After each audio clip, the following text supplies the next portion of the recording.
Hi, I'm Nick Slater. Hi, I'm Lanx. Together we're Shades of Rhythm, and you're listening to the House Culture Podcast. House Culture. Hi everyone, and welcome to a brand new episode in Season 2 of the House Culture Podcast. I'm your host and the Managing Editor at House Culture, Matt Rouse. Feels great to be talking to you live and direct and providing a taste of much missed clubland for your ears. Stay strong, people. We will all dance together again one day soon. I want to thank everybody who has got in touch and given us some incredible feedback on this second season. Please drop us a note if you haven't already. During this season, we have featured chats with Fatboy Slim himself, Norman Cook, icon of Ibiza, Dawn Hindle, Big Man, Tall Ball, Melon Bomber Scott Gray, legendary promoter and DJ Dave Jones, one half of cheeky old school rave outfit Alternate Mark Archer, Pike's Hotel resident DJ Paul Linney, Shooms Fengali and house music originator Danny Rampling, New Jersey's finest DJ and producer Harry Romero, plus many more, as well as some even bigger names to come.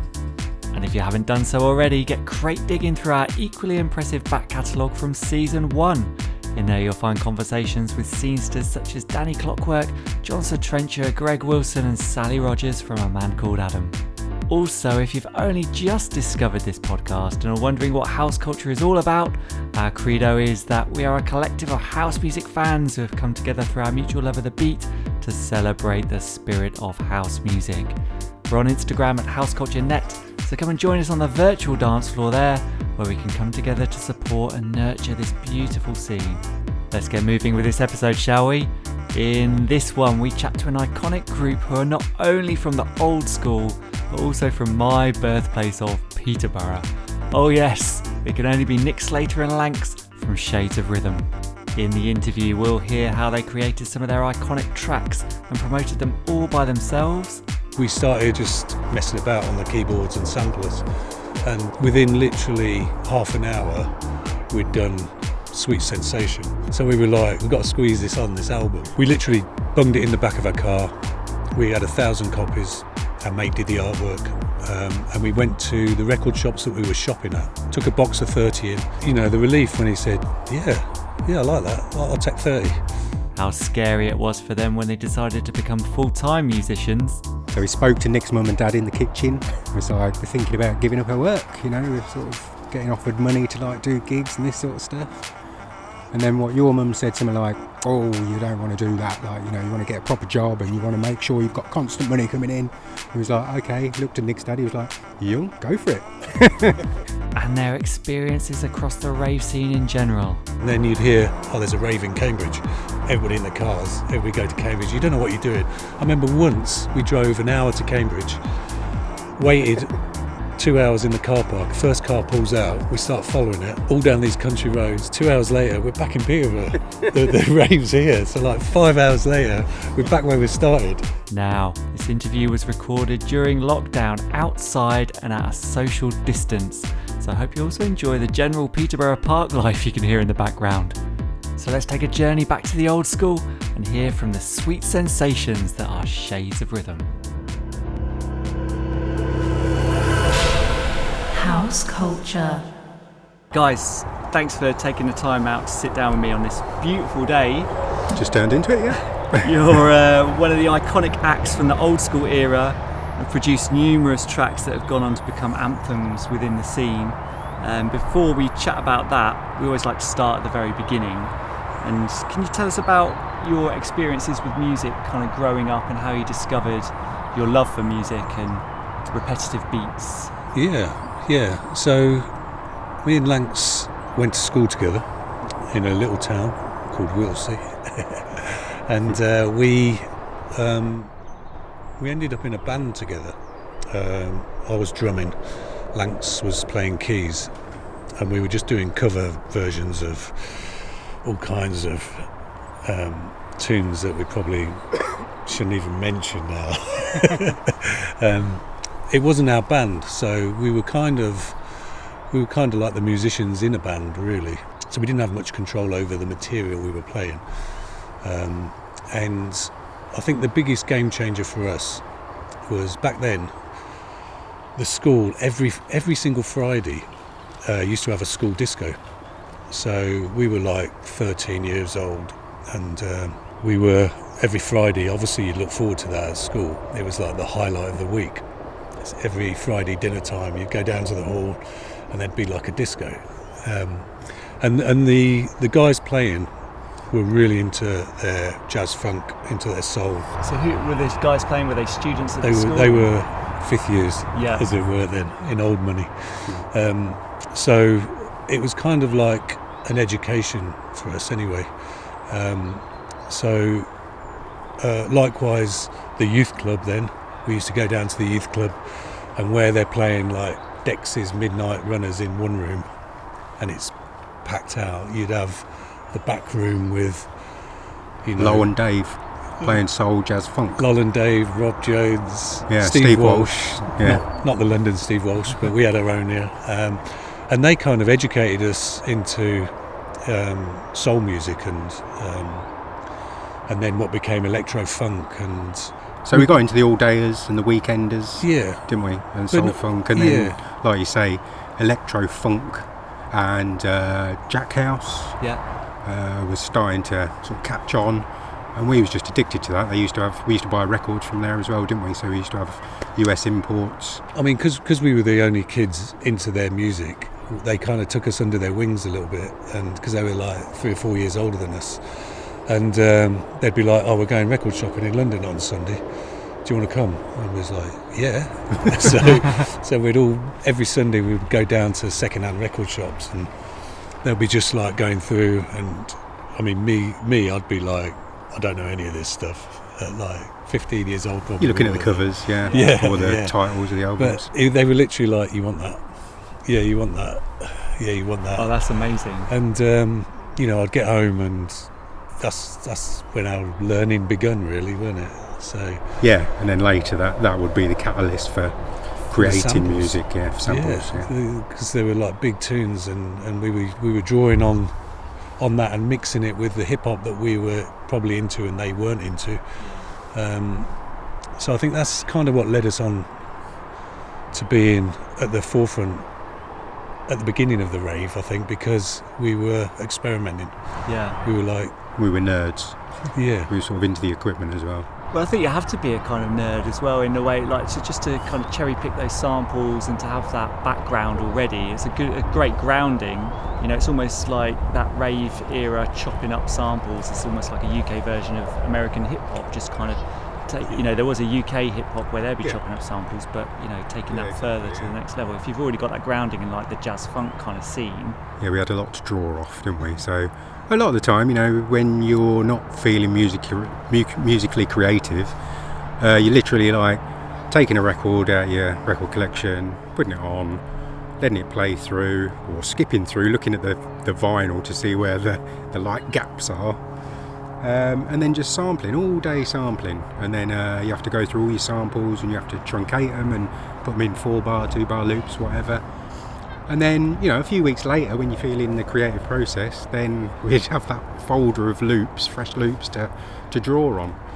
So, what equipment were you using for this back then? Well, when we started, we were literally, because me and Lanx were kind of in a band to start with, and then with the soul scene, especially in Peterborough where we were, in the soul scene, there was kind of breakdancing and rap competitions, and me and Lanx, I used to scratch, Lanx used to rap, and we were in one crew. We had a break crew, and Ray and our singer. What was the crew called? I think it was Catch Crew, wasn't it? But there was a massive Catch Crew, so we was probably just, I don't know, we were like 15, 16, just with a lino down on the paddling pool in the Manor Leisure Centre. But yeah, we... I think we started DJing first, didn't we?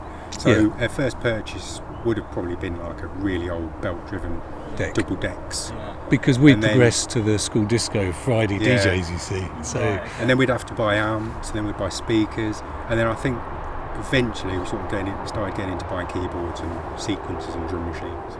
Yeah, but I remember we used to practice in a television workshop on a Sunday, so every Sunday was rehearsal day, And this was like 1986.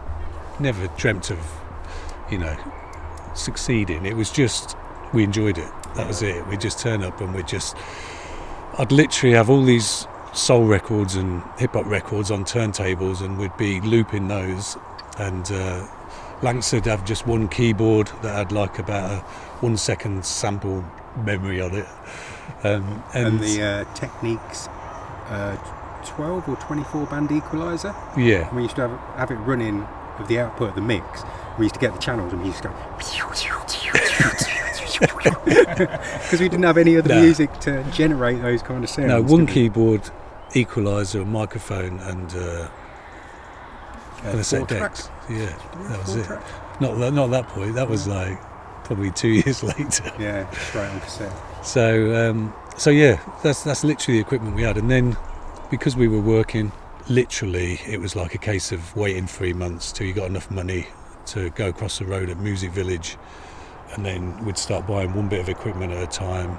I remember Rayan actually won the football pools, didn't he? Yeah. At one point, and so that got us a Juno 2 keyboard. Yeah. Which was probably our first step into proper equipment. Yeah. So he only won about 400 quid, but to us then that was like winning $1 million. Yeah. So in terms of drawing that inspiration, not only was it like you mentioned the weekender events and stuff like that, so you're already kind of going to events and getting inspiration and seeing big DJs at the time and acts at the time play. Oh yeah. I mean, the All Dares were legendary. I mean, they were buses basically that went to London, Birmingham, Nottingham, Leicester, and you'd get on about midday, meet at the Key Theatre, get on a bus, all like-minded people. Everybody's got like a sports bag with them. First time I went, I was like, we're not going away, are we? Why has everybody got a sports bag? And they're the change of clothing that, you walk in a club, you just put your sports bag down on the ground, and they were like several sets of clothing that you'd change into throughout the sweating process of the all day. But I mean, those were really the moments that kind of shaped it, really. I remember, because it was very soul-y jazz funk, and then one day we went, I think it was Powerhouse. Oh yeah. In Birmingham. Oh yeah. And all of a sudden, it frightened me to death, but it was sub bass for the first time that we'd heard.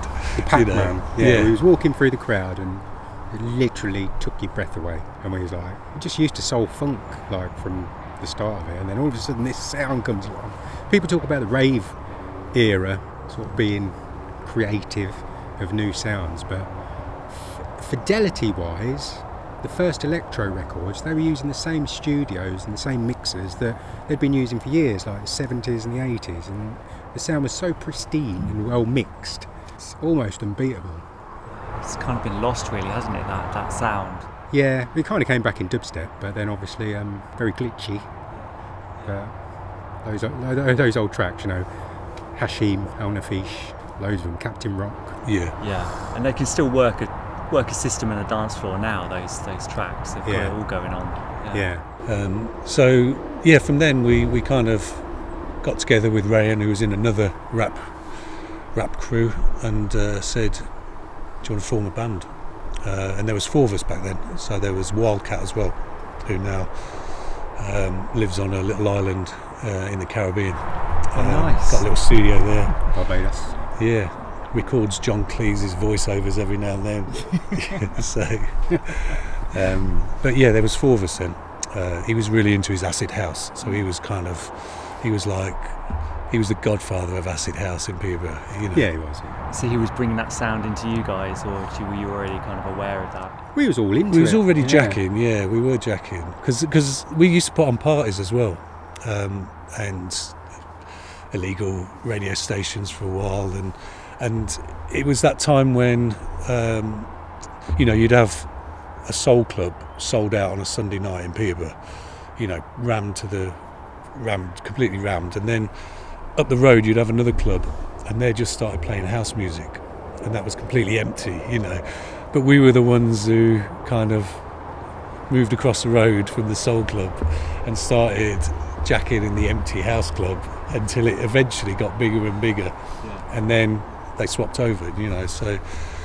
So we were just looking anything technology based. We were interested in. Yeah, I think at the very start of it, when we wrote the tracks for our first album, we would have had the Roland Juno 2 Ray had, and then I had a 909, and we had a 106. Juno 106, 106, and maybe a S10 sampler. Yeah, Roland S10 sampler. Yeah, and I had a sampler, S330 sampler, and that was it. All of the classic bits of kit. Yeah, so you know, every song's probably can be made up of 4 or 5 elements, can't it? So we were away, had a samples, 8 seconds of memory. Basically, we just decided we wanted to record a record. So we looked in the Yellow Pages to the closest studio to us, and it was in Biggleswade, probably about 45 minutes away from us. So we booked it up for 2 days, Saturday and Sunday. Went down there, and the guy who owned the studio turned out to be a guy called Steve Vincent, who was in a jazz funk band called Touchdown. And Touchdown was a massive record for us. You know, we used to go out and party to that all dayers, and so once we found that out, we was like, whoa, you know, this guy's serious, you know. So we ended up recording 3 tracks at his studio, and then by the end of the Sunday night, he said, I've just started a label, do you want to sign this to it? Do you want to put it out? So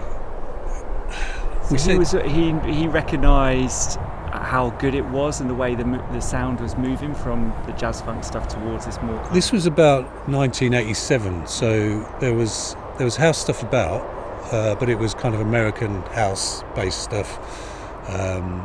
Then you had kind of the more poppy, cold-cutty, charty stuff that had an influence from that housey stuff, which, I mean, cold cut now are just amazing, the stuff they're doing at the moment. But yeah, so that was about 1986, 87, it must have been 87, and it was a house track that sampled jazz funk tracks on one side, a soul track, and then on the A side was a full-on kind of breakbeaty, ravey, housey beat that, funny enough, sampled hashish. Hashim. Hashish. Got my head somewhere else there. And so we signed to him, and he said, right, we're going to go do a Scottish tour. We're like, what? We've never played live before. Oh no. So he said, yeah, we're doing 7 gigs on the Saturday and 8 gigs on the Sunday. Wow. I think we was only doing like 5 on the Friday, something like that. So there's a lot of gigs. Yeah, it was ridiculous. What kind of timings were they? Was that like across the whole day, or was that like just one evening? It was just 7 until sort of, I don't know, 1 or 2 in the morning. Yeah, 7 till 2, yeah. Literally, he drove us to Scotland. It was like snowing. Like, it was terrible weather. Yeah, he picked us up, and we were literally doing 1 track. So it was like, go in there, play the track, perform it. Ray was singing. I think you had a keytar. I did, for the first one, and then I decided, So I was on the decks like scratching, and we'd literally go in, do it out. Next one, go in, do it out. So we was doing all these Glasgow clubs, like Tim Pan Alley and stuff like that. What was the reaction to that kind of stuff at that time? Did people get good. it? Or? Not good at all. No, it's like it was terrible. It was exploited by the Rasclot beatbox label. Thing is, if you look at our first album, on the reverse it's got a ripped page that's got some of Ryan's lyrics on it. So it's frequency, right? Yeah. So he's slagging off beatbox records because they just took the absolute piss. So from that moment on, we just did everything ourselves after that. Yeah, it turns out to be Stevie V who did Dirty Cash, Steve Vincent. So a couple of years later, he was releasing stuff. We think fits together now. We think interesting that we inspired him to get a bit more in touch with his sampling when we went in his studio, because he didn't have a clue. No, he had an 808, and we was like, what? Yeah, he was in the mic booth, like playing on his 808. And then we realised we was paying 20 quid an hour for it. So on from that, you wouldn't class that as kind of your big break then? What it was quite important though, because when we signed to him, thinking, record deal, let's sign. Wildcat, the fourth member, Colin, he didn't sign. He didn't want to give any of his music to anybody else. So it was kind of a split, really. That's when we split and went to 3 people. So it's quite early on. We've always stayed friends and always see him and still chat, and he's super talented. And we worked with him on a few projects that he's been doing early on as well. So that was quite pivotal. And then we just decided we want to do an album on our own. We want to release it on our own. So we started putting all our tracks together. And the way we work, one of us would come up with a demo. We'd play it to other people, and then if they like it, then we'd all jump on board. And in that month we had to record the album, we started producing all the tracks that we'd chosen for the album. Most of the tracks were recorded in that month, and then literally we finished the last track on a Saturday about dinner time. And it'd been a bit, because we'd never really mixed anything before, so it'd kind of been quite hard for us to mix this album. So it was kind of a release after that, and we literally had all the samples still loaded from tracks like Exorcist and Homicide that we'd recorded, and because the sort of the pressure was off and the release of finishing in that final recording on that, we started just messing about on the keyboards and samplers, and within literally half an hour we'd done Sweet Sensation within that half an hour. So we were like, shit, we've got to put this on here, we've got to squeeze this on this album. And there was already 9 tracks on the album at that point, so you can imagine how quiet it's going to be. 9 tracks on an album. We didn't even think about that at the time. We was just like, we can get another one on here, So yeah, that's how Sweet Sensation came about, which kind of was a track that launched us. Yeah. So it's mad that if we just walked out at that point, none of this probably would have happened, or it would have been a lot longer happening. But just, it's that mindset of getting in your head in the right place rather than having it like a job to do. It totally changed it, and we were just like, I mean, even one of the keyboard riffs is literally, Rayan don't play keys, and one of the keyboard riffs is literally Rayan going drum drum, like with his finger on there, and it's like, just, yeah, that sounds good, do it again, record it. It's just, and like within half an hour it just all come together. Which I guess a lot of good tracks do. They're not a struggle, are they? I think, just having that creativity and just messing around, and you have those happy accidents, don't you? Yeah. I think, if we kind of fast forward to now, in terms of thinking like producing, it's almost too many options. It's almost like having that limitation when you guys started out. Yeah. Is you're more creative within that. Yeah, you've got less things to clog your head. So you really get in depth with each piece of equipment, which is great. You get an idea, you know exactly how to execute it. But then on the other side, no internet, not even thought of at that point. And then, how do you get rid of a buzzing mains lead? What's phase? And all that sort of stuff. And compressors, we didn't know what a compressor was or a limiter. And if we did, we still struggled with it, didn't we? Because you needed a limiter and compressor on every channel. You ain't got that kind of money. I remember buying my first limiter, first compressor, and getting it back and going, well, I've got a compressor. Evidently this is what you need. And I remember switching it on and going, put it straight across the output. It's not doing anything. It's not doing it. Threshold down, ratio up. That's it, you just get it and you just play around with it until you get it to do what you want it to do. Yeah, but you're right, there's no limit. So whereas we had a limit of, at one point, 4 seconds samples was our limit, and then you'd have to stop. That was the cut-off point.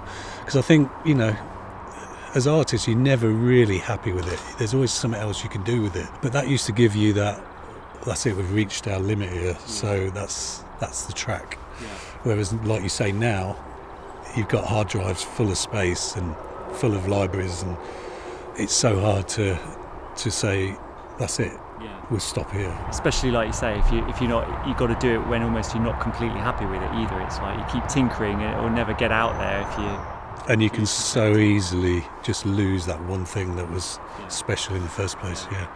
So I mean, So you mentioned Sweet Sensation was kind of like launched you onto that platform, and did that lead to playing at such events? Like, I mean, you've played at like Fantasia, Rain Dance, like all those early 90s huge I think when we events. released Frequency, we was thinking on our edge then, businessmen, and we put a mobile number on the back of the album, and then once we'd pedalled that around Manchester and London, sort of the following week, we were starting to get phone calls from distributors who wanted to more of the record, but also we got our first gig invite.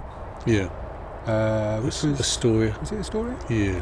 What about Subterranea? Was that Subterranea was slightly after that. Yeah, But yeah, so it was that. Astoria It was that first. introduction to London. Basically, we put out the Frequency album, and then we literally bunged it in the back of our car. We had 1,000 copies. Our mate did the artwork, and we went to the record shops that we were shopping at, because every Saturday we'd be going down to London, going down to Nottingham, going down up to Manchester, and buying records to play out, because we were DJing at gigs, albeit Thursday nights, because back then it was commercial in clubs on Fridays and Saturdays. So if you was into dance music, you'd have to go on a Sunday or a Thursday, and that's when the scenes kind of started. But so we kind of knew a few record shops, and we took it down there on a Saturday morning, drove down, took a box of 30 in, let them play it, which was nerve-wracking. Imagine Hearing your material in the shop that you've been buying stuff from. Not only them, who have got ears to the best music in the whole world every week dropping, but also the people in their shops, which, you got Stu Allen, Graham Parks, you got all these DJs who are buying ready for their set that night, and you can see them, it was just so we was timid nerve-wracking. country boys. Yeah. So, we was just into it. And we was just... And it was, the relief when he said, yeah, I like that, I'll take 30, but it's got to be sale or return. So. And what kind of cut were you getting from that at the time? I think it worked out about £1 a record, something like that we were getting. Really? Yeah, it weren't a lot. It was covering our expenses. Oh, well, yeah, I didn't think about the expenses. Yeah, no, we did. That was a problem. We only sold 1,000, and we thought that was great, and we would have sold more, but then somebody bootlegged it. Oh no! And they probably sold 10,000. Yeah. Just put it on a white label, but we was happy. It did its job. It's ultimate flattery, isn't it? If someone's going to bootleg it, I suppose that's shit for you guys in terms of getting revenue from it, but it's still getting you out there. But the pirate radio stations started playing Exorcist, Homicide and Sweet Sensation, which were the 3 tracks that kind of off the album that people went for, and because they were doing that, then they wanted us to go and perform it. So that was kind of the introduction, and then because we started performing it, it got interest of record labels. So we had quite a few major labels ringing us up, which was like, I was working at BT, climbing telegraph poles at the time, and you was at Red Ring, Hot Point, wherever, and so all of a sudden we were at that point where it was like, we're gonna have to quit work here, and so we spoke to Nick's mum and dad in the kitchen. Like, Nick's mum and dad, me, Nick and Rayan, was like, we're thinking about giving up our work, we're sort of getting offered money to like do gigs and this sort of stuff. And then your mum said something like, oh, you don't want to do that, like, you want to get a proper job and you want to make sure you've got constant money coming in. He was like, okay, looked at Nick's dad, he was like, you go for it. So he's like, cheers, Dad. Cheers, you always rely on Dad. So we went for that one. Yeah, gave up her jobs. Yeah. And That's then didn't have a job scary again moment. for about 20 years. That's kind of good though, isn't it? Yeah, it's good. good. That's a moment where if you hadn't have done that, you'd probably look back on and be like, actually, we had a real opportunity there. Yeah. We've never really sort of planned to do anything, have we? Like, how did you get into music? We've just been into it, and then you have an idea, and we just sort of tend to just done it. But I think that's where experience comes into it, because I think my dad did have that chance, and he did regret it. So he was like, he had the knowledge to kind of pass that on. Yeah. And live vicariously through you. Yeah, yeah, that's it. Yeah. No risk to him. But yeah, then we signed to ZTT, and then they started Fucking about with everything. releasing the singles. So I mean, 1991, because we finished the Frequency album in '89 and released it in 1990. And then they started releasing our music. We signed to them in 1990, November, I think. So then first releases came out in January, February, and we literally released five singles that year.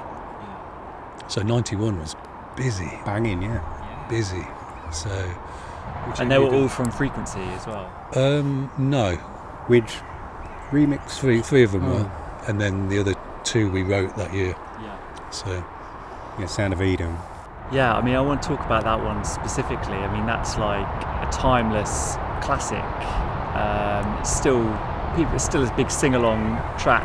It's, a touchstone for everyone of a certain age in this era, and even people even younger and older. Yeah.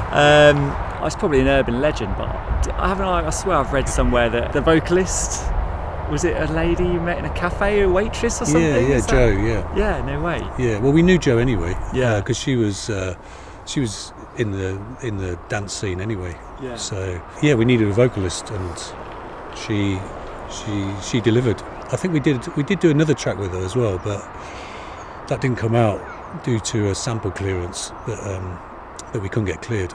Yeah, I did see her on a YouTube site going through slagging us off. So yeah, I haven't heard from them, they didn't get back to me, something like that. But I've never had any beef with Jo. She's a lovely girl. No. So. I kind of get a viewpoint from her perspective. Maybe it looks like we sort of used her for the song and then just pissed off and went about our business. But we didn't really have a lot of use for her sound of her vocals or what we was doing at the time. It wasn't like a singing voice that we was looking for at the time, but it worked amazingly well at the beginning.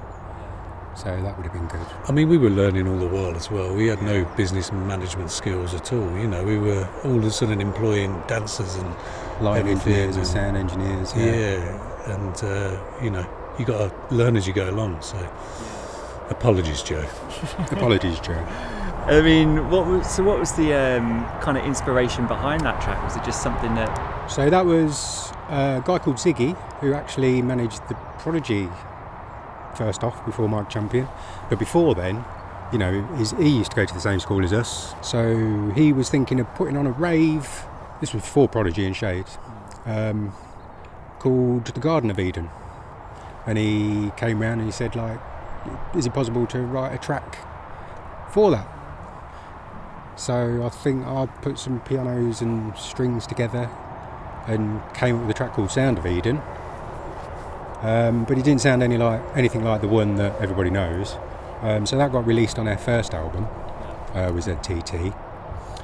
And then, did we get asked to remix it by ZTT, or we just decided to? We did a version like we do. Got us all together, got in the studio. We was just on it, and all of a sudden, this version of Sound of Eden came out, didn't it? Ray and I had written some amazing lyrics. Yeah. You put some amazing samples sort of in between, and it just I rewrote it was pianos. one of those. Well, what happened was it was an instrumental, and ZTT said this needs to be a vocal version, and we were like, it needs to be more catchy. It doesn't. Trust us. This is it. This is it. It doesn't need touching. They're like, nah, trust us. You need to put vocals on this. And we were like, all right, we'll give it a go, but it was almost like we're going to prove you wrong. We're going to prove you wrong, and we went in the studio, and after about 6 hours we came up with that. I don't think we ever told them that they were right. It just became ours. And did you realise at that time that you got something quite special, or did you have a feeling? Or obviously you're loving it when you're doing. You sort of get that feeling. You're like, yeah, this is brilliant, but that's only your feeling. To actually, think about other people thinking the same is a completely different thing. But we loved it. Yeah, but you've always got that doubt as well. That kind of, is it too vocally? Is it? is it too housey? Is it too breakbeaty? You know, and sometimes you can overthink things. It's best to just let other people judge that, I think. You know, obviously with the sing-along element of it, have there ever been any like special moments playing it live or anything like that really stand out in your mind? Or Most weekends, honestly. Oh yeah, there's been some spectacular moments when it's been played.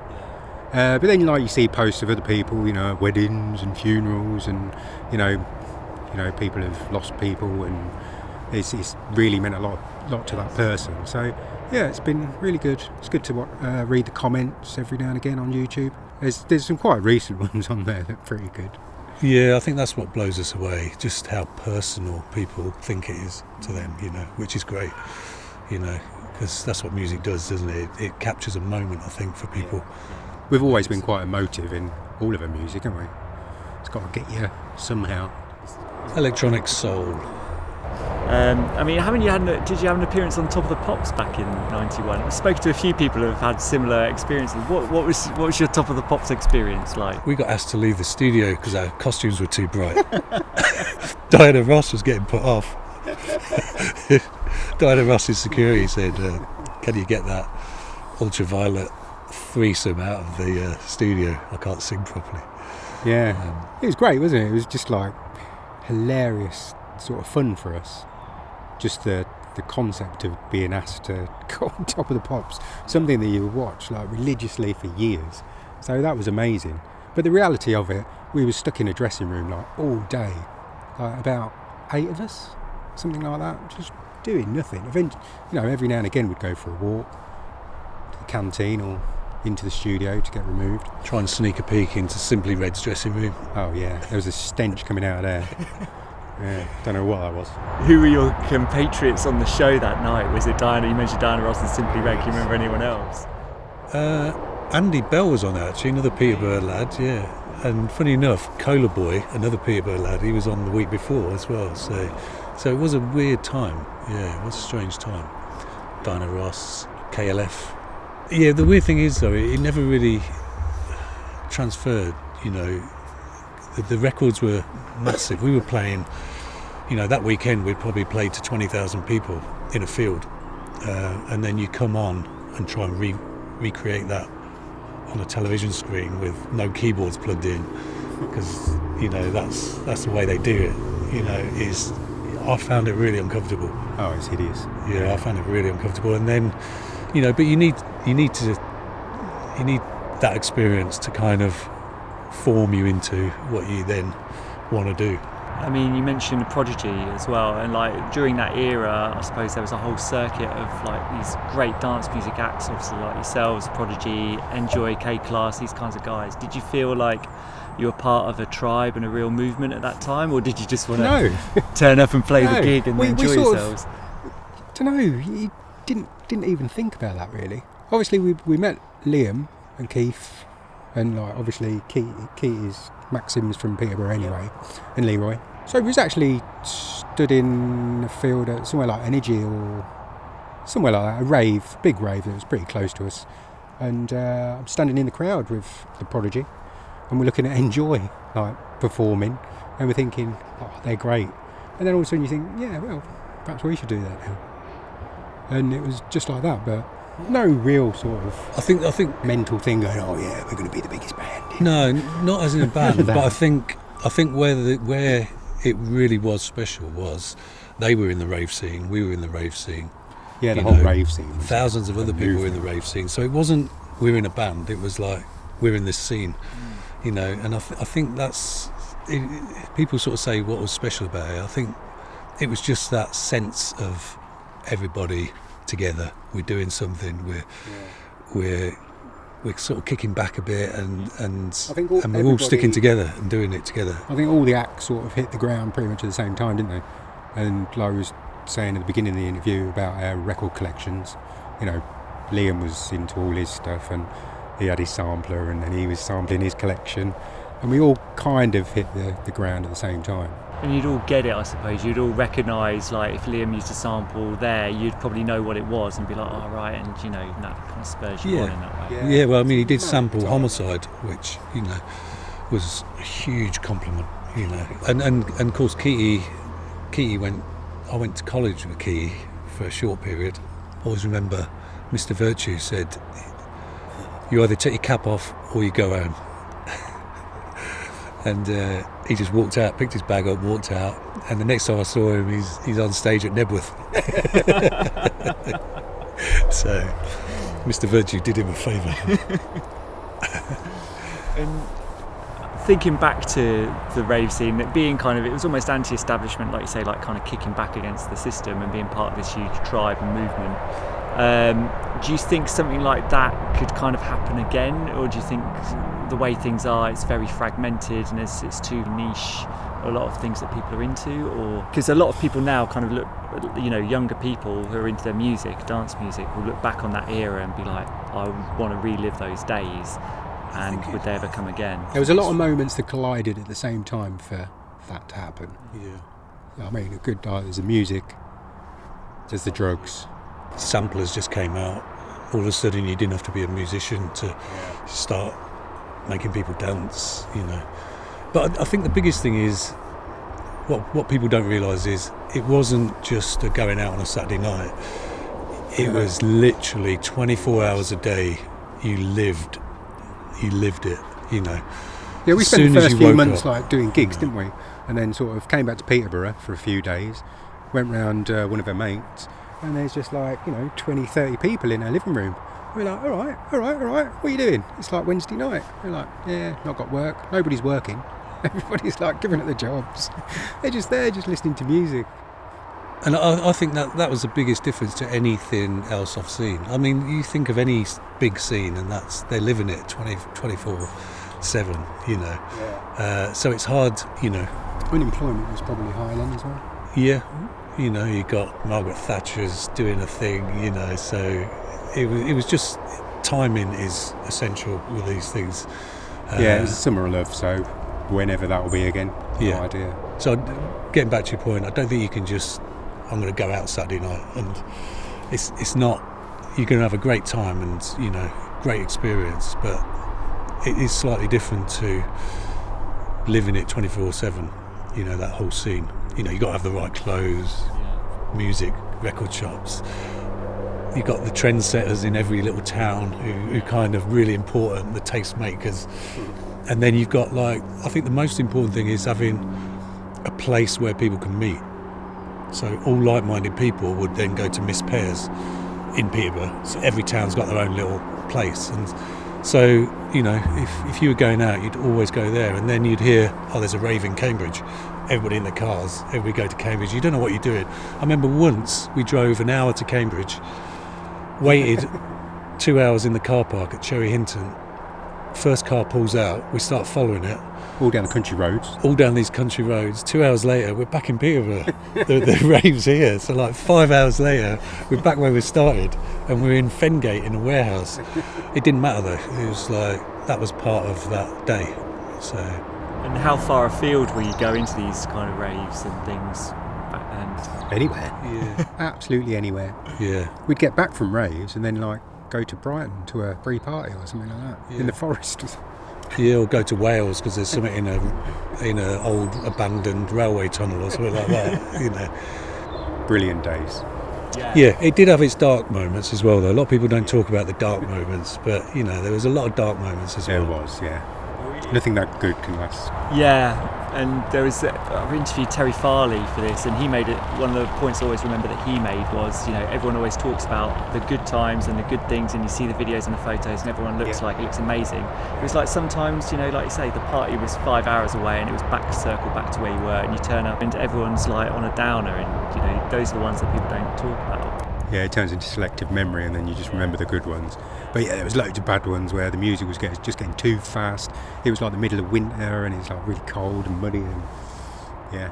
I remember Amnesia House, Donington Park, and the gig had finished. It was about 6 a.m, and I'd just started packing my keyboards away, and I'd just coiled a cable, about to put it in the flight case, and all of a sudden I just felt like I was going to just suffocate, pass out. I couldn't breathe at all. Yeah, I just couldn't breathe. I couldn't get any air in my lungs.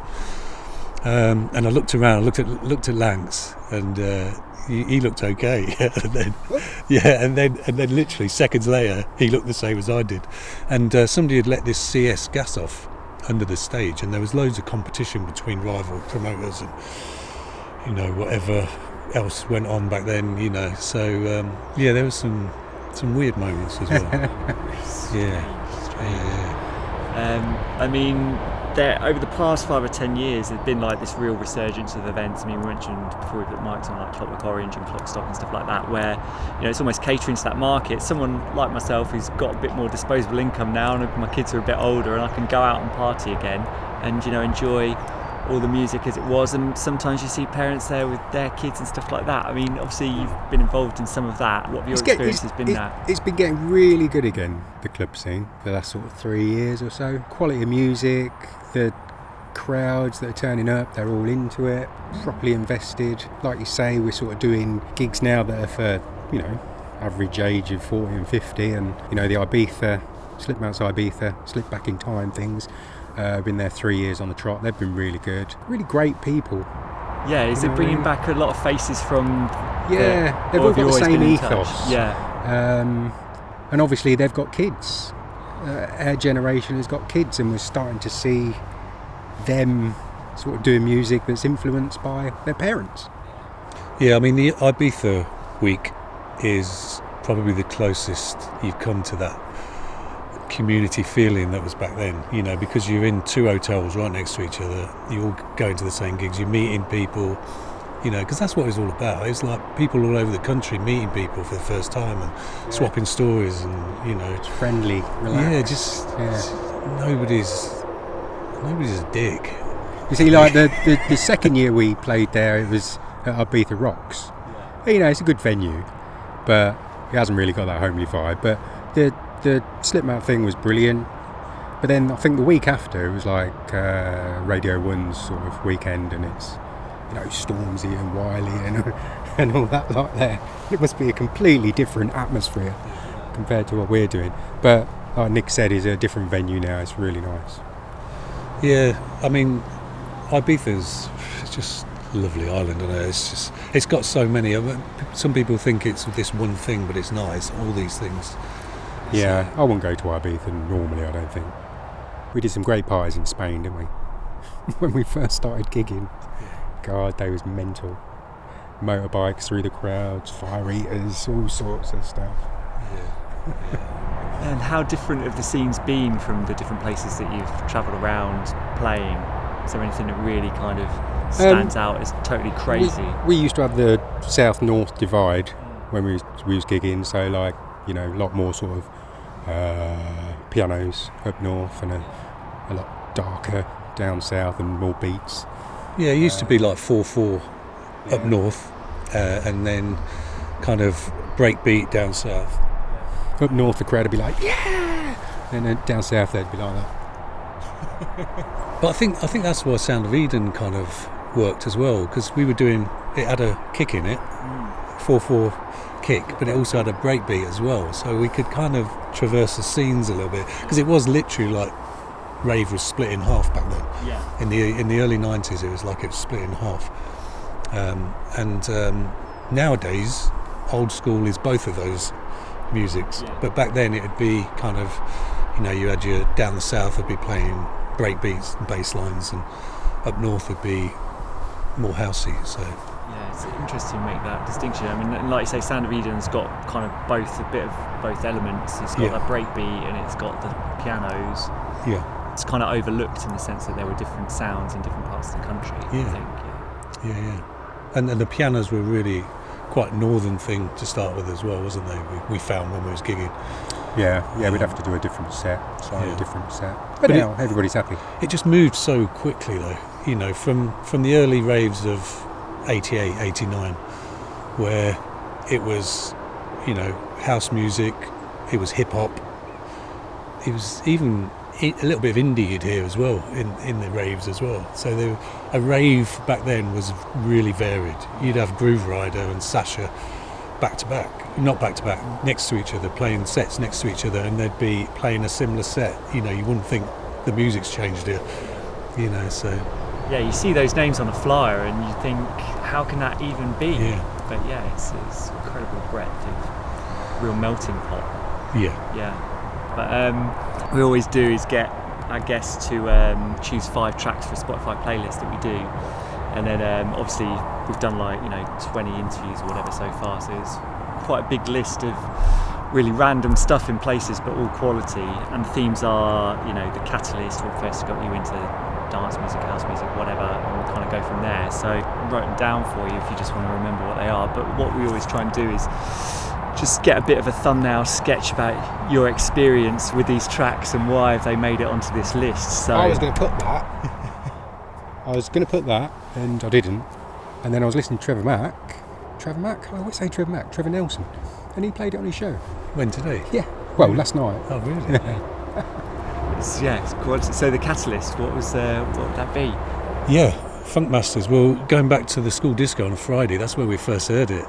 Friday dinner time. So those 5th years have been playing it then? Yeah, the 5th years we're playing it. And not only that, I think, because the chemistry teacher used to give the 5th years, 20 quid to go out and buy some tunes. So back then it used to be like television workshops used to sell records, sell vinyl. So you'd go in a television shop and out the back they'd have like vinyl. And there was a 12-inch of Love Money. And whenever this came on, the whole school had a little dance routine for it. So I can still remember it now. It's a good job this is a podcast. But it was amazing tune, jazz funk tune. But it was just where it was starting to go electronic. Yeah. So have you ever sampled it in any of your stuff? Or? No. Is that too much? I think we've sampled Atmosphere, Dancing in Outer Space, and that was kind of similar vibe. It was that jazz funk, but going into Brandon Block chose that one. Yeah, classic. Yeah. I mean, the hi-hats on there, that's what we sampled. We sampled just the hi-hats off there. And so let's move on to a floor filler. Nice. Yeah. I mean, this is a hard one because every floor is different. Yeah. So you've probably got a whole box of floor fillers. Yeah.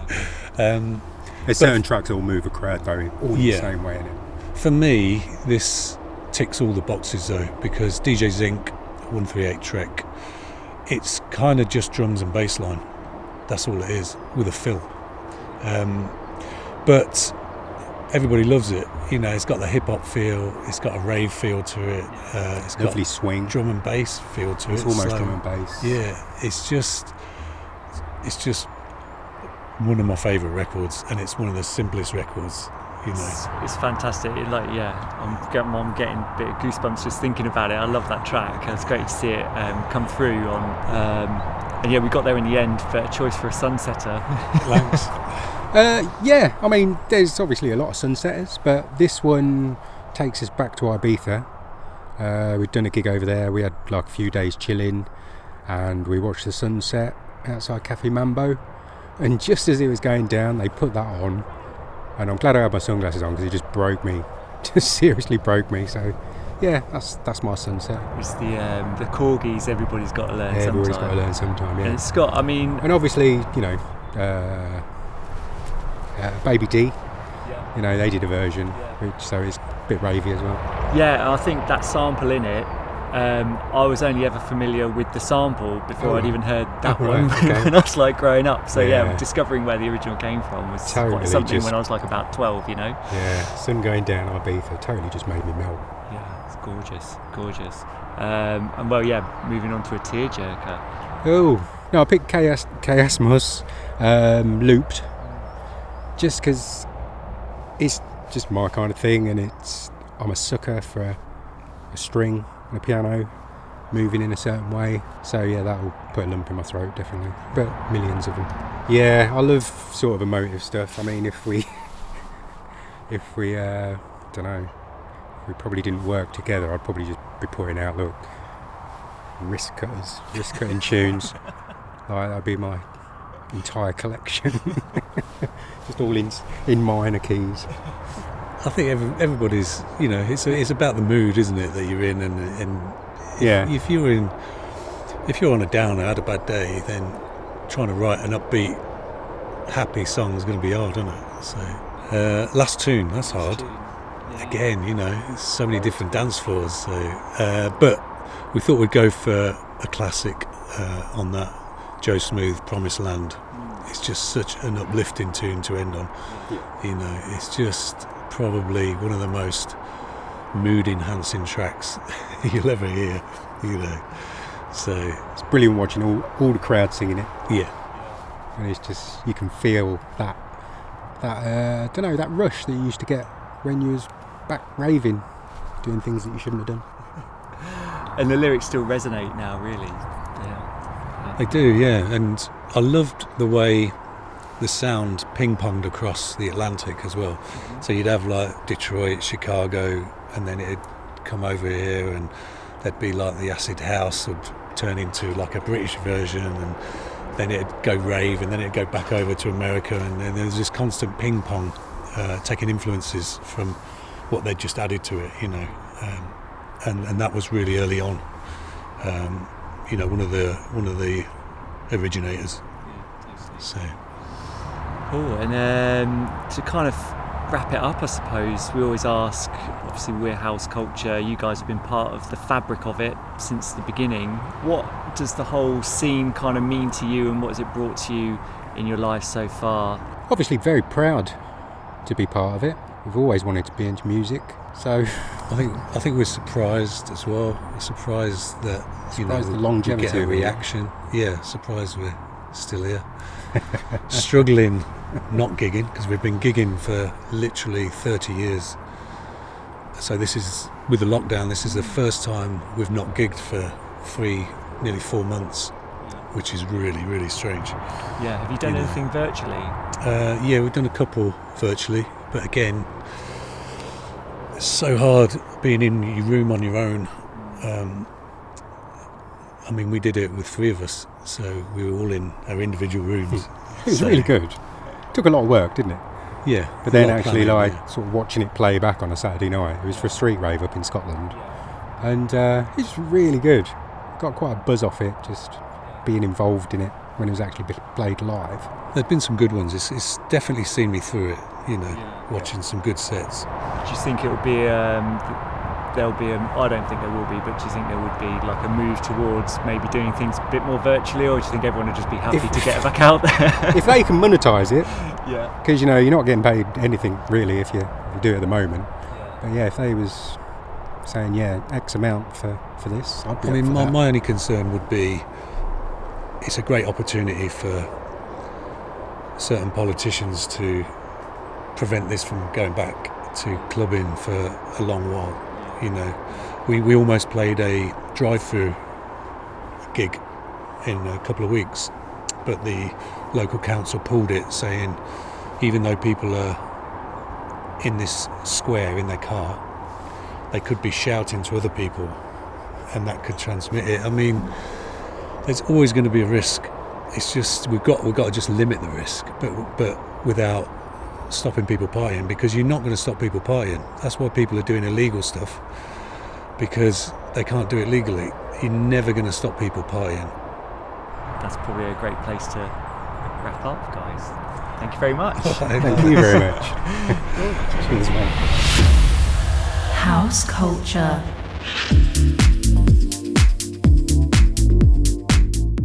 Nice one. I hope you all enjoyed that. How inspiring was it to hear about the do-it-yourself attitude of that era?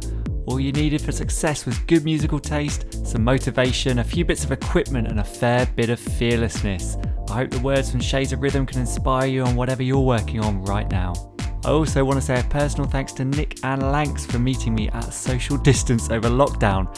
The whole thing was organised like some kind of illegal party, with locations for meets being shared by Google Maps, pin drops on WhatsApp. Who said those types of parties couldn't happen again, eh? If you want to hear the Shades of Rhythm submissions for our Perfect playlist, please open up your Spotify player, search for House Culture Perfect Playlist, and there you'll find not only Nick and Lanx's submissions, but choices from every guest we've had on both seasons of the podcast so far.